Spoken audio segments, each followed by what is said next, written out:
Hi மக்களே, வணக்கம் மக்களே, வணக்கம். கழகத்தின் போர்ப்படை என செயலாற்றும் நம் டிஎம்கே யூத் விங் கரூர் மாவட்ட ஒன்றிய நகர பேரூர் அமைப்பாளர் துணை அமைப்பாளராக நியமிக்கப்பட்டுள்ள 235 நிர்வாகிகளுடன் இன்று கலந்துரையாடினோம்.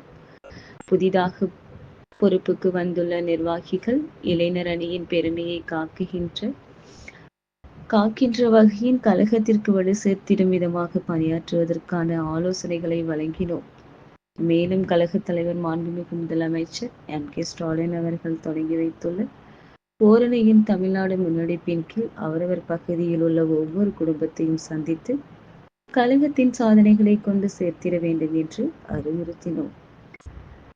2026 சட்டப்பேரவை தேர்தலில் கழக அணி 200க்கும் அதிகமான தொகுதிகளை வெல்ல கழக இளைஞர் அணி நிர்வாகிகள் முன்வரிசையில் நின்று களப்பணியாற்றிட வாழ்த்தி மகிழ்ந்தோம்.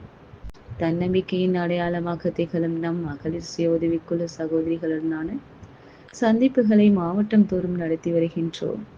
அந்த வகையில் இன்று கரூர் மாவட்ட தாந்தோணியில் செயல்படும் மகளிர் குழுக்களை சந்தித்து அவர்களுடன் உரையாடினோம்.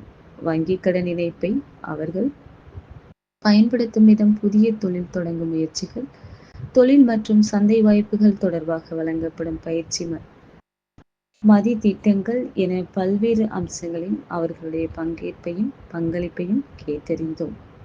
கலந்துரையாடலின் போது குழுக்கள் சார்ந்து மட்டுமின்றி மகளிர் விடியல் பயணம், மக்களை தேடி மருத்துவம், பிள்ளைகளுக்கு காலை உணவு திட்டம், புதுமை பெண் தமிழ் புதல்வன் கலைஞர் மகளிர் உரிமை திட்டம் போன்ற திராவிட மாடல் அரசின் திட்டங்கள் அவர்களுடைய குடும்பத்தின் வாழ்வை மேம்படுத்தி வருவதாக தெரிவித்து நம் முதலமைச்சர் M.K. ஸ்டாலின் அவர்களுக்கு நன்றி கூறி மகிழ்ந்தனர். ஓகே மக்களே, நன்றி மக்களே, நன்றி.